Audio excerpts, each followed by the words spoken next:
Par ton sang, vers toi j'avance, saint de ta puissance, fort de ta présence à chaque pas. En ton sang, ma délivrance, sceau de ton... Amen. Gloire à Dieu. Je vous salue dans le précieux nom de notre Seigneur et Sauveur Jésus-Christ. Et que la bénédiction de Dieu soit également sur chacun de nous. Ce matin, je suis conduit par le Seigneur à m'entretenir avec vous sur un thème, le commandement et l'avantage de veiller les uns sur les autres. Les commandements et l'avantage de veiller les uns sur les autres. Les commandements et l'avantage de veiller les uns sur les autres. Les textes que le Seigneur a mis dans mon cœur pour que nous puissions commencer est celui de Hébreux chapitre 10, verset 24, où cela est clairement dit. Hébreux chapitre 10, verset 24. Voici ce que nous lisons.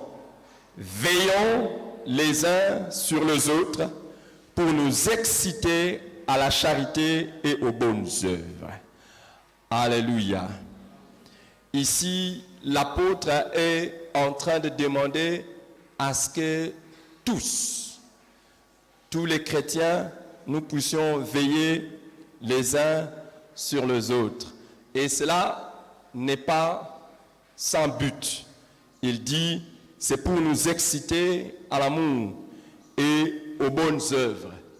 C'est une exhortation qui devrait être prise comme un commandement et qui, lorsque nous regardons les buts, révèle un grand avantage pour non seulement ceux qui obéissent à ces commandements, mais pour l'œuvre de Dieu en général.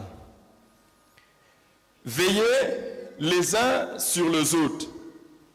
Ce n'est pas une pensée qui est isolée dans le Nouveau Testament, mais c'est une pensée que nous voyons dans toute la Bible.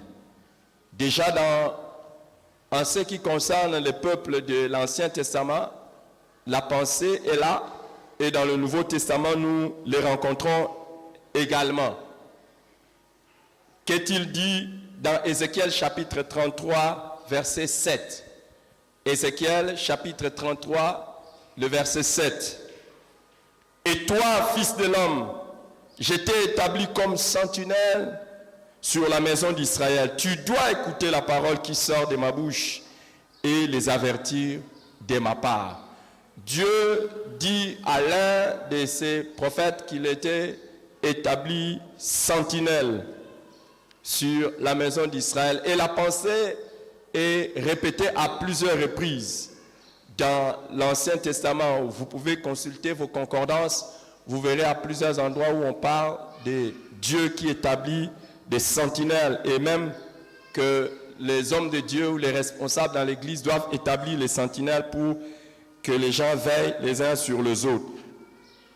Et dans le Nouveau Testament, nous voyons que les devoirs ou la responsabilité de veiller sur les autres est spécialement confiée aux conducteurs spirituels.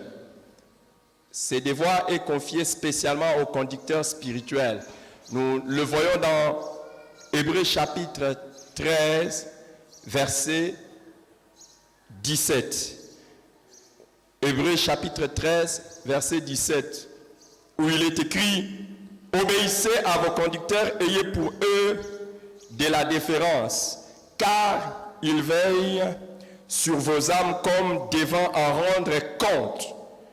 Qu'il en soit ainsi, afin qu'ils le fassent avec joie et non en gémissant, ce qui ne vous serait d'aucun avantage. En fait, dans ces passages, on montre clairement que l'une des responsabilités d'un conducteur spirituel, à quelque niveau que ce soit, c'est de veiller sur ceux sur qui il est établi. Et on dit que ceux sur qui ceux sur qui l'on veille doivent obéir afin que celui qui le fait le fasse avec joie, c'est ainsi qu'il en tirera avantage.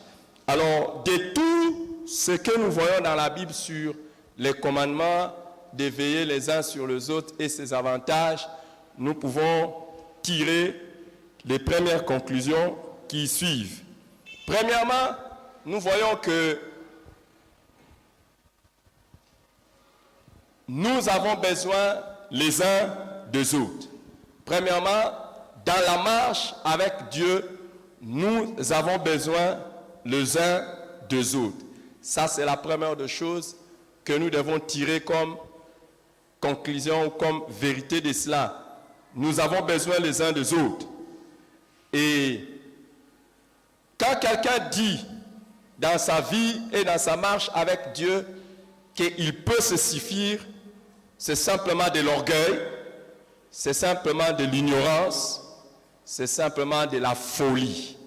C'est une folie de penser que vous pouvez vous suffire à vous-même ou mener votre vie chrétienne sans le concours des autres. Nous avons besoin les uns des autres. C'est une pensée clairement qui sort quand on nous dit veillons les uns sur les autres. Et la deuxième pensée est que personne, non seulement nous avons besoin les uns des autres, personne ne peut se soustraire de la surveillance des autres. Personne ne peut ou ne devrait se soustraire de la vigilance ou de la surveillance des autres. Regardez comment l'apôtre, celui qui a été établi par Dieu, est en train de parler dans Hébreux chapitre 10, verset 24. Il dit, veillons les uns sur les autres. Ce n'est pas un commandement qu'il donne aux autres, mais il s'inclut lui-même, même lui-même l'auteur. Il s'inclut. Nous avons besoin indispensable de la surveillance des autres. Personne n'est exclu. Donc, même moi qui vous prêche aujourd'hui, j'en ai besoin. Quel que soit notre niveau de spiritualité, quel que soit notre niveau de croissance spirituelle, quel que soit notre titre ou nos fonctions, quel que soit ce que nous sommes, nous avons besoin de ça et personne ne peut se soustraire à ça. Dis à ton voisin, tu as besoin que quelqu'un veille sur toi. Alléluia. Alléluia. Et demande-lui qui veille sur lui. Et écoute sa réponse. Écoute sa réponse. Qui veille sur lui? Non, j'ai mal posé la question. Ne pose pas cette question, pose des questions. Combien de personnes veillent sur toi? La troisième conclusion ou vérité que nous pouvons d'emblée tirer de ces passages, c'est que l'expression de notre vie chrétienne ne devrait pas s'arrêter dans le cadre de culte, mais de la vie. L'expression de notre vie chrétienne ne doit pas s'arrêter dans le cadre d'un culte, mais s'étendre dans la vie. L'expression de notre vie ou foi chrétienne ne doit pas s'arrêter dans le cadre d'un culte, mais s'étendre dans la vie en général. Ça veut dire quoi? Nous ne devons pas nous exprimer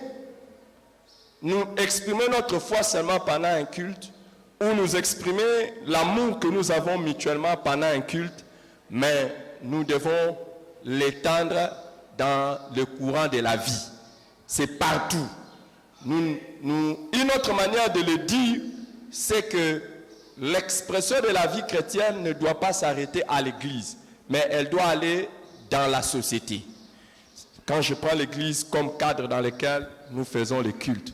Donc, notre marche avec Dieu, notre vie avec Dieu ou notre communion chrétienne ne doit pas seulement s'arrêter dans les cadres de l'église ou dans les cadres ou le lieu de culte, mais aller dans la société, dans la vie de tous les jours.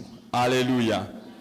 Alors, qu'est-ce que c'est que la surveillance les uns des autres ou la vigilance les uns les autres? Je voudrais commencer par ce qu'il n'est pas, ce que ça ne signifie pas avant d'arriver dans ce que c'est, en quoi ça consiste. Alors, qu'est-ce que ça ne signifie pas? Quand la Bible nous dit « veillez les uns sur les autres », la Bible ne fait pas de nous des journalistes ou des agents secrets recherchant les informations secrètes sur la vie des gens. Nous ne sommes pas appelés à aller rechercher les informations secrètes concernant les gens.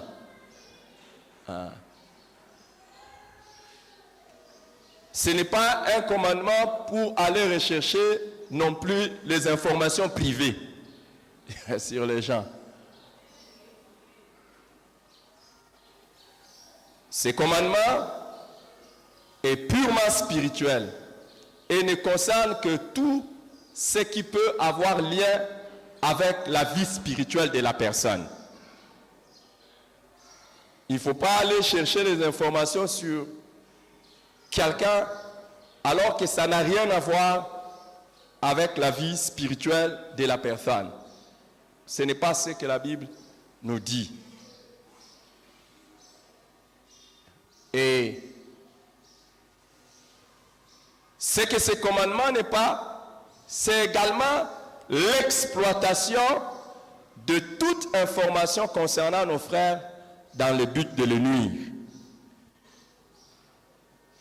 Ce n'est pas l'exploitation de toute information concernant nos frères dans le but de les nuire. Qu'est-ce que je veux dire? Cela ne veut pas dire que lorsque tu as l'information sur quelqu'un, tu prends cette information et tu cherches à nuire à la personne. Il y en a, comme on le dit, qui sont des rapporteurs. Ce n'est pas ça. On ne cherche pas à voir dans la vie de l'autre qu'est-ce qu'il y a, détecter les choses dans le but de le nuire. La démarche, comme nous allons le voir, c'est plutôt une démarche positive. Je vois quelque chose et je cherche le bien de l'autre. Alléluia. Est-ce que quelqu'un est avec moi? J'aimerais expliquer ces choses de manière à ce que ce soit bien clair dans nos pensées. Ce n'est pas ça, la recherche des informations dans le but de nuire à notre frère ou à notre sœur.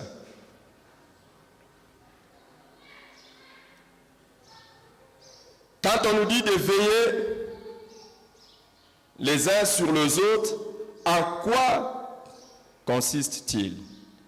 Ou en quoi consiste la surveillance mutuelle? Quand on nous demande de veiller les uns sur les autres, on nous demande de porter une attention particulière sur la qualité de vie de chacun. De porter une attention particulière sur la qualité de vie spirituelle de chacun. Donc, tel que nous sommes là, nous avons la responsabilité de faire attention sur la qualité de vie de chacun. Qu'est-ce que ça veut dire? Est-ce notre frère marche-t-il correctement devant Dieu? Est-ce notre frère pêche ou vit dans les péchés? Nous devons noter cela. Faire attention à cela. Regardez la qualité de vie spirituelle de chacun. Et ça, c'est comme nous l'avons dit, pas à l'église seulement, mais dans la vie de tous les jours. Quand nous parlons de la qualité de vie spirituelle, nous regardons toute la vie de la personne en rapport avec ce que enseigne la parole de Dieu. Tout ce qui est social, tout ce qui est physique, tout ce qui est professionnel devra refléter la vie spirituelle. Tout ce qui est social, tout ce qui est physique, tout ce qui est professionnel, et j'en passe, devra refléter la qualité de la vie spirituelle. Ça veut dire, nous regardons la conduite de notre frère et de notre sœur dans sa maison, dans sa famille, et nous faisons attention que toute sa conduite soit conforme à ce que la Bible dit. Tu regardes un mari, un frère qui est marié, et tu veilles à ce que sa conduite vis-à-vis de son épouse, vis-à-vis de ses enfants, soit conforme à ce que la Bible dit. Et s'il y a un problème, tu reviens sur ça. C'est là où tu notes quelque chose qui ne va pas bien. La même chose pour une épouse. Nous regardons, cette sœur dit qu'elle est mariée. Quelle est sa conduite vis-à-vis? Y a-t-il quelque chose à reprocher dans sa conduite vis-à-vis de son mari et de ses enfants? C'est ce que nous notons. Et nous veillons qu'il n'y ait rien. Demande à celui qui est à côté de toi, est-ce que tu es marié ou bien? Si tu es marié, qui veille sur ta conduite par rapport à ton partenaire et tes enfants? Normalement, il doit y avoir quelqu'un qui veille sur ça.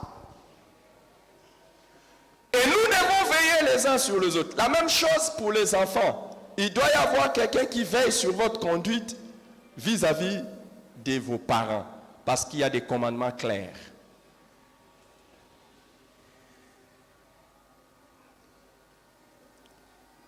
Ta vie avec les membres de ta famille ne concerne personne et ne dérange personne tant qu'elle est conforme à la parole de Dieu. Mais ta vie avec les membres de ta famille nous concerne quand elle n'est pas conforme à la parole de Dieu. Est-ce que quelqu'un a compris? Ta vie avec tes voisins ne nous concerne et ne nous regarde en rien tant que tu fais les choses conformes à la Bible. Mais ta vie avec tes voisins va réellement nous concerner si ça ne va pas. C'est la même chose dans le domaine professionnel. Ah frère, comment ça va? Ça va bien. Mais lorsque je vous vois sur le plan professionnel exercer par exemple une profession qui n'est pas digne de Dieu, une profession qui n'est pas digne de la vocation des chrétiens, c'est un devoir pour moi de noter ça. Que mon frère est dans une activité qui n'est pas correcte. Et ne dites pas, c'est ma vie privée. Non, il y a un lien avec ta vie spirituelle et il y a quelque chose qui est noté sur la qualité de ta vie. Donc, quand dans 1 Jean chapitre 5, verset 16, 1 Jean chapitre 5, verset 16, l'apôtre dit, si quelqu'un voit son frère commettre un péché qui ne mène point à la mort, qu'il prie, et Dieu donnera la vie à ses frères, et il la donnera à ceux qui commettent un péché qui ne mène point à la mort. Il y a un péché qui mène à la mort, et ce n'est pas pour ces péchés-là que je dis de prier. Je ne vais pas entrer dans la discussion de péchés qui mènent à la mort, péchés qui ne mènent pas à la mort, mais vous voyez que nous avons le devoir d'action et d'observation de la qualité de vie de la personne. Si tu vois quelqu'un pécher. Donc, c'est à cela que j'aimerais que nous puissions nous mettre d'accord que les gens doivent veiller et voir notre qualité de vie. Mais aussi, ce n'est pas seulement prêter une attention sur la qualité de vie mutuelle de chacun, mais c'est aussi prêter une attention sur la qualité des œuvres spirituelles de la personne. Prêter une attention sur la qualité des œuvres. La qualité des œuvres.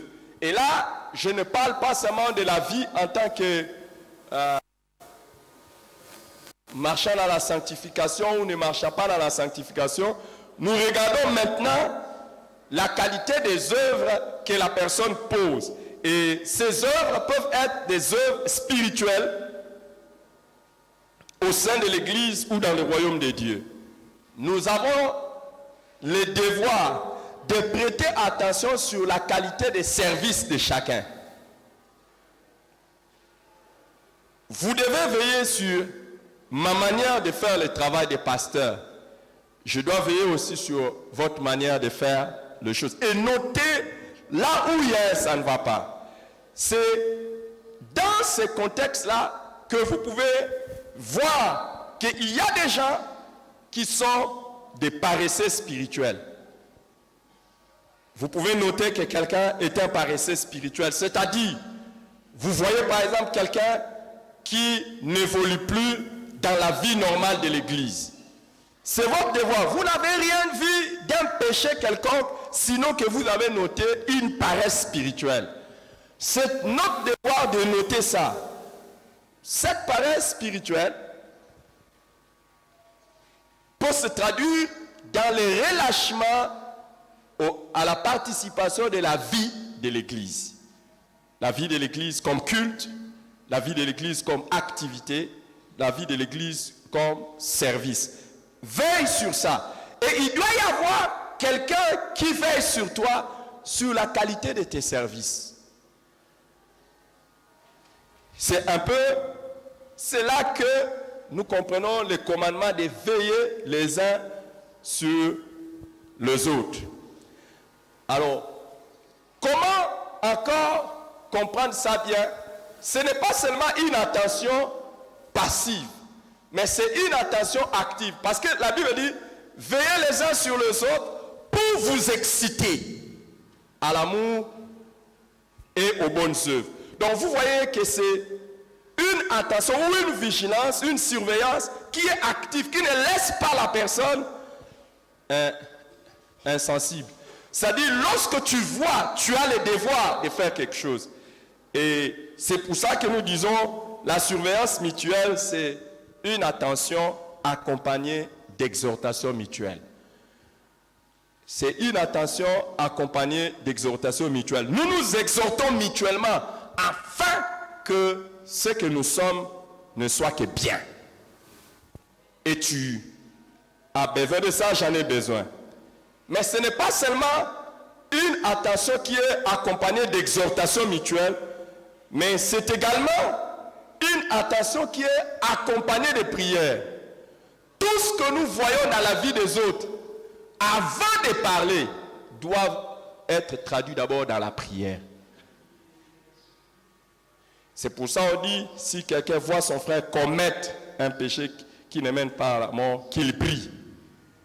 Beaucoup de fois, quand nous voyons le péché, ou quand nous voyons la faiblesse, quand nous voyons le découragement, beaucoup de fois, nous faisons plus l'inverse de ça. On parle au lieu de prier.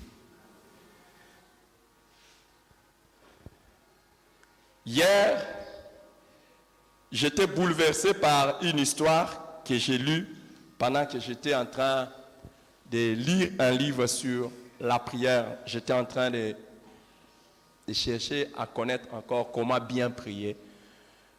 Et je cherche toujours à améliorer ma manière de prier. Et j'étais en train de prier pour d'étudier la prière, méditer sur la prière.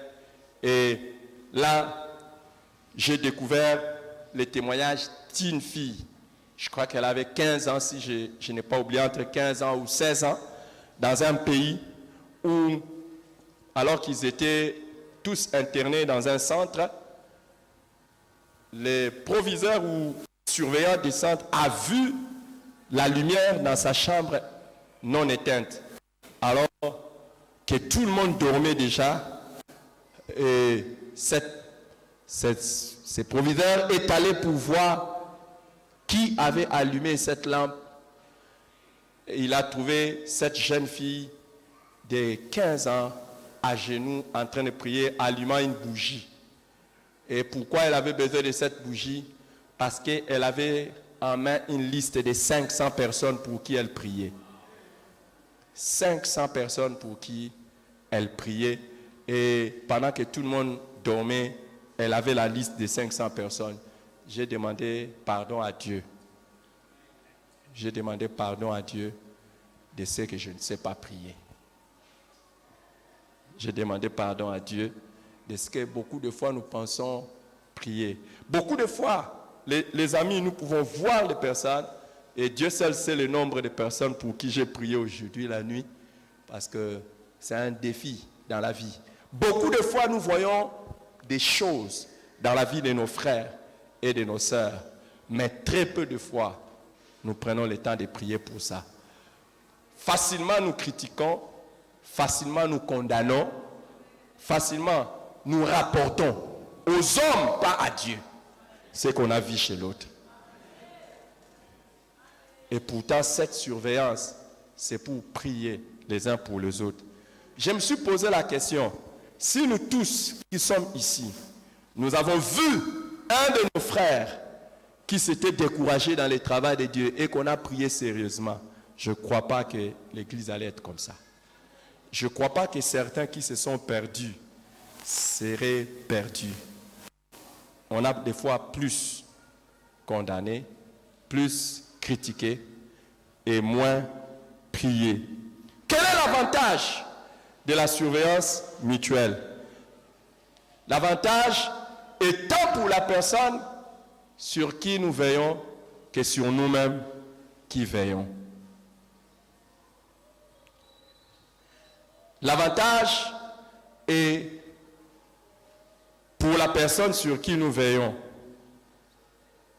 Quand vous savez que quelqu'un veille sur vous, du moins vous vous rangez pour que les choses soient bien. Généralement, les personnes qui n'aiment pas la surveillance des autres, ce sont les personnes qui font toutes sortes de choses qui sont réprimandables. La Bible dit, celui qui se retire cherche ce qui lui plaît et s'attire la folie. Le fait qu'on soit en train de veiller sur vous, vous met dans l'alerte de vous ranger et vous donne l'occasion d'être corrigé par les autres. Quand il y a quelqu'un qui veille sur vous, au moins, vous avez la possibilité que quelqu'un vous remette sur le chemin si vous vous égarez. Malheur à celui qui n'a pas quelqu'un qui veille sur lui, parce que quand il va tomber, cette personne ne sera là pour les relever. L'avantage pour celui qui veille sur l'autre, c'est exactement l'avantage d'être utile et d'être béni. C'est l'avantage d'être utile et d'être béni. Pourquoi?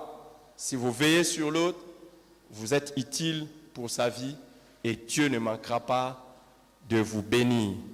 Et pourquoi? Il y a un avantage dans la surveillance mutuelle qui concerne l'Église. C'est que une Église où les gens veillent les uns sur les autres, c'est une Église où la sanctification sera intacte. Beaucoup de fois, les gens ne vivent pas dans la sanctification dans l'Église parce qu'on ne prête pas attention les uns sur les autres. Une Église où l'on veille les uns sur les autres, les témoignages de l'Église sera préservé. Ce n'est pas seulement la sanctification sera là, mais le témoignage de l'Église sera préservé. Les amis, oh là, oh, combien l'Église a un mauvais témoignage à l'extérieur à cause de la mauvaise conduite de certains d'entre nous. Mais cela pouvait être évité si les personnes qui voient les mauvaises actions ou ces mauvaises choses pouvaient veiller et exhorter les autres à revenir à la raison. Les témoignages de l'Église en souffrent quand nous ne veillons pas les uns sur les autres. Les témoignages de l'Église souffrent. Une autre chose, c'est que veiller les uns sur les autres contribue à la croissance de l'œuvre de Dieu ou du royaume de Dieu. C'est lorsque nous veillons les uns sur les autres, que nous pouvons voir le travail de Dieu ne pas souffrir de désengagement, de manque de zèle, de désertion ou de la négligence de certaines personnes. Et l'œuvre de Dieu, là où nous veillons les uns sur les autres, c'est une œuvre de Dieu qui grandit de manière extraordinaire. Si aujourd'hui nous souffrons et que l'œuvre de Dieu n'avance pas comme il faut, c'est parce que nous ne veillons pas les uns sur les autres. Vous pouvez vous asseoir à côté de quelqu'un, vivre avec une personne qui ne fait rien, mais vous ne l'excitez pas aux bonnes œuvres. Vous pouvez voir quelqu'un qui se relâche, vous ne l'incitez pas aux bonnes œuvres. Vous avez manqué à cela. Ça, c'est un grand avantage que nous tirons de ces commandements de veiller les uns sur les autres. C'est la croissance de l'Église.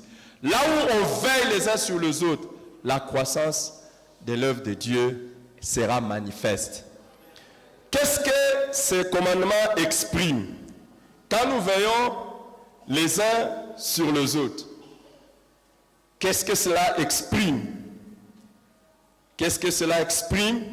Premièrement, ça exprime un acte d'obéissance. C'est un acte d'obéissance. Ça veut dire, lorsque tu as une attention spirituelle sur la vie des autres, tu es une personne qui obéit à Dieu. Lorsque tu regardes, lorsque tu es concerné sur la vie spirituelle des autres, tu es obéissant. Mais lorsque tu n'es pas concerné, c'est de la désobéissance. C'est de la désobéissance.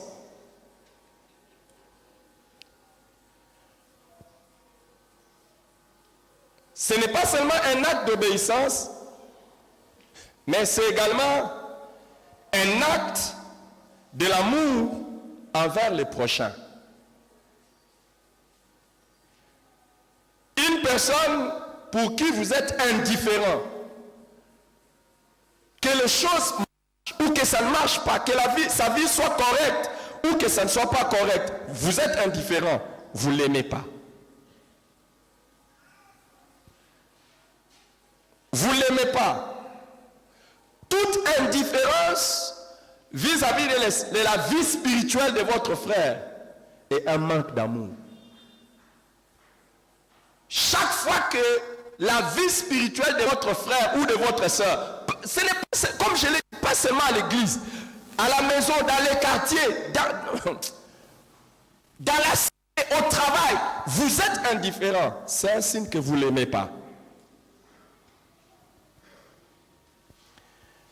De la même manière, le refus que les autres veillent sur nous, c'est un refus de leur amour. Si vous refusez que les autres veillent sur vous, vous êtes simplement en train de dire que vous n'avez pas besoin de leur amour. Ou carrément vous êtes en train de dire que vous ne les aimez pas. Parce que naturellement, une personne que vous aimez, vous trouverez plaisir qu'il veille sur vous. Et d'ailleurs, un des marques d'amour, c'est d'être attentif à la vie de l'autre. Si quelqu'un vous aime ou si vous aimez quelqu'un, naturellement, il y aura une attention sur votre vie. Mais ce n'est pas simplement un acte d'amour. Ce commandement de veiller sur les uns sur les autres, c'est également un acte de responsabilité à l'égard du prochain et de Dieu. C'est un acte de responsabilité à l'égard du prochain et de Dieu. Quand quelqu'un veille sur vous, il se sent responsable de votre vie. Mais quand quelqu'un ne veille pas sur vous, il sent qu'il n'a aucune responsabilité sur vous.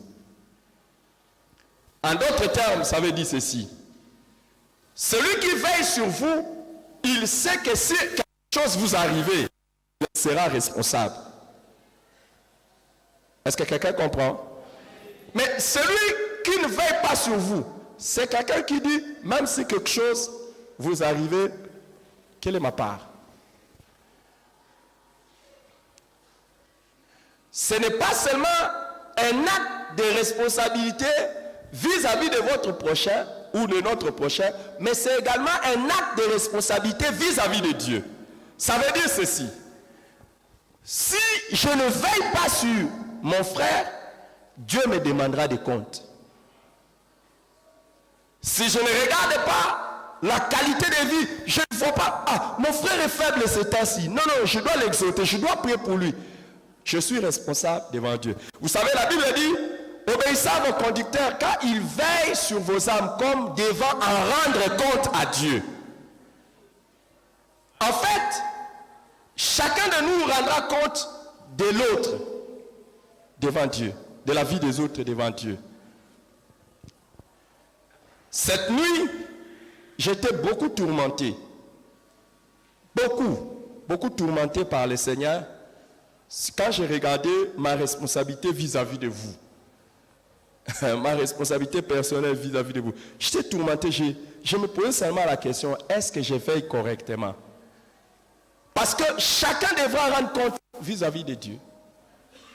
Alors, vous savez, tout celui qui ne veille pas sur ses frères et ses sœurs a l'esprit de Caïn. C'est l'esprit de Caïn. Vous savez, Caïn a demandé à Dieu, suis-je le gardien de mon frère? Quand Dieu lui a demandé, où est ton frère Abel? Il dit, suis-je le gardien de mon frère? C'est l'esprit de Caïn. Et les gens qui ont l'esprit de Caïn, ne vous en faites pas.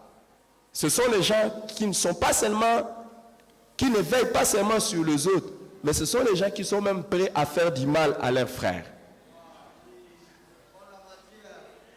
Si vous avez l'amour qui recherche les biens des autres, vous ne laisserez pas votre frère sans compter sur vous.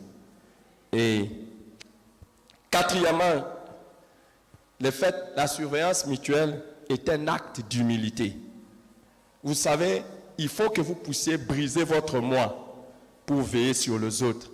Parce que vous savez généralement que les autres n'aiment pas qu'on veille sur eux.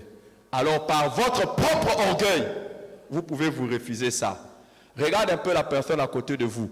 Est-ce que vous vous sentez assez humble pour veiller sur lui? Ou bien par orgueil, vous vous dites, oh jamais, jamais. Je ne veux pas être offensé.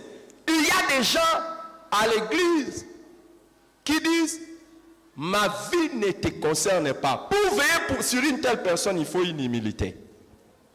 Si tu n'es pas humble, tu ne pourras pas. Il y a des gens, quand tu le regardes seulement, il est tellement rempli de lui-même comme un crapaud que c'est difficile de veiller sur lui. Mais si tu dois obéir à ses commandements, tu dois être humble. Tu dois être très humble. Il y a des gens, quand tu les regardes, il te pousse à rentrer à toi-même. Mais si tu es comme l'apôtre Paul, tu diras, j'ai été crucifié avec Jésus-Christ. Si je vis aujourd'hui, ce n'est plus moi qui vis, c'est Christ qui vit sa vie en moi. N'aie pas des sentiments d'orgueil qui te privent de faire ton devoir vis-à-vis des autres. Pourquoi c'est un acte d'humilité? Laissez que les autres veillent sur nous-mêmes. Il faut être humble. Que les autres regardent la qualité de nos vies et de nos œuvres. Il faut être humble. Il y en a qui sont constamment sur la défensive. Il y en a qui sont même des super saints, des super spirituels. a rien de terrible que de vivre avec quelqu'un qui n'admet jamais que lui peut avoir des problèmes. Il n'y a rien. Si vous êtes en train de vivre avec une personne qui n'admet pas qu'il peut avoir des problèmes, c'est déjà fini pour vous. La vie devient difficile. Sans l'avouer, on ne l'avoue pas. L'orgueil, c'est cela. On n'avoue pas. Mais on dit que moi, je n'ai pas de problème. Alors pourquoi on doit veiller sur moi? Moi, tout va bien dans ma vie. Moi, je peux m'en sortir de moi-même. S'il y a des choses, je peux me débrouiller. C'est ça l'orgueil. Et c'est pour ça qu'on supporte difficilement les exhortations ou la surveillance des autres. Je voudrais terminer mon message en vous donnant quelques questions de réflexion pour devenir sage.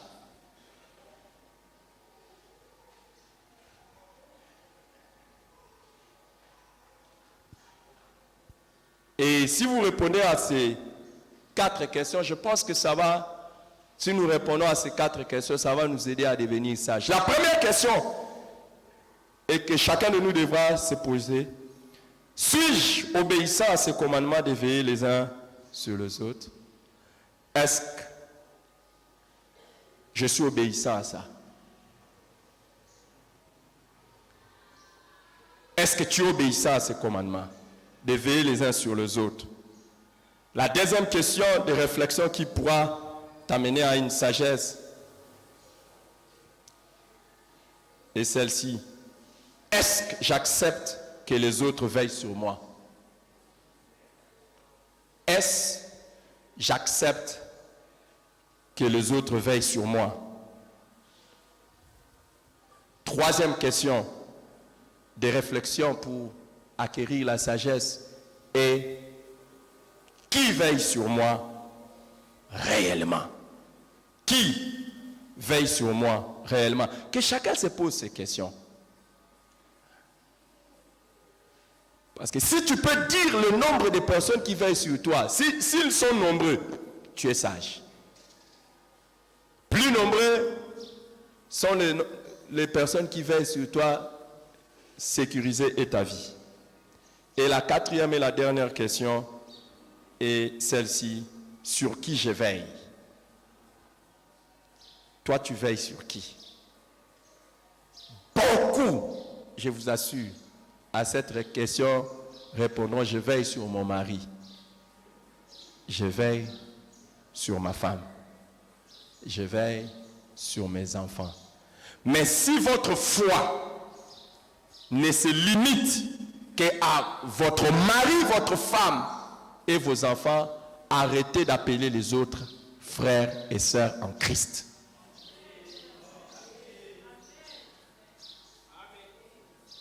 Beaucoup répondent comme ça.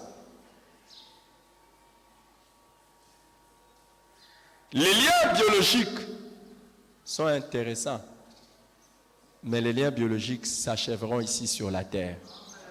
Les liens spirituels nous poursuivront jusque dans l'éternité. Que Dieu bénisse sa parole dans nos cœurs. Par ton sang, vers toi j'avance, seul de ta puissance, fort de ta